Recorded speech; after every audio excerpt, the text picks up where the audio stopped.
अस्सलामुअलैकुम वरहमतुल्लाहि वबरकातुहू। बिस्मिल्लाहिर्रहमानिर्रहीम। ए ईमान वारो जेके पाक शयूं अव्हां लाइ अल्लाह हलाल कयूं आहिनि उन्हनि खे हराम न कयो ऐं हद खां न लंघो। बेशक अल्लाह हद लंघंदड़ ऐं ज्यादती कंदड़ खे पसंद नथो करे। जेको कुछ हलाल ऐं पाक रिज़्क अव्हां खे अता कयो आहे सो ख़ुशी सां खाओ पियो ऐं उन अल्लाह खां ॾिजो ऐं संदसि नाफरमानीअ खां बचो जंहिं ते अव्हां ईमान आंदो आहे। अव्हां जे अजाया या बिना इरादे खयल कसमनि ते अल्लाह अव्हां जी पकड़ नथो करे, पर जेकॾहिं पके इरादे सां कसम खणो था त पोइ उन्हनि में तव्हां जी पकड़ कंदो।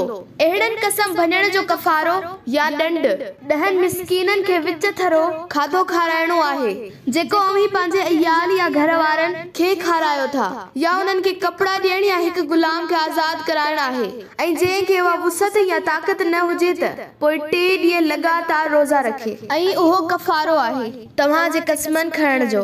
जॾहिं अव्हां कसम खणो ऐं पोइ उनखे भञो तंहिं करे पंहिंजे कसमनि जी हिफ़ाज़त करियो। अहिड़ीअ तरह अल्लाह पंहिंजूं आयतूं अव्हां लाइ खोले खोले बयान करे थो त मन अव्हां शुक्रगुज़ार थियो। ए ईमान वारो, बेशक शराब, जुआ ऐं आस्ताना जिते बातिल महबूदनि जा निशान ऐं बुत हुजनि ऐं ढारा सूरतूं सटो ऐं लाटरी नापाक ऐं गंदा ऐं पलीत शैतानी कम आहिनि उन्हनि खां पासो करियो यानी बचो त मन बि कामयाब थियो। बेशक शैतान त इहो ई चाहे थो त शराब ऐं जुआ जे वसीले अव्हां जे विच में दुश्मनी ऐं बुग़्ज़ विझे ऐं तव्हां खे अल्लाह जी याद ऐं निमाज़ खां रोके छॾे। पोइ ॿुधायो, छा तव्हां अञा बि उन्हनि शैतानी ॻाल्हियुनि खां बाज़ न ईंदो?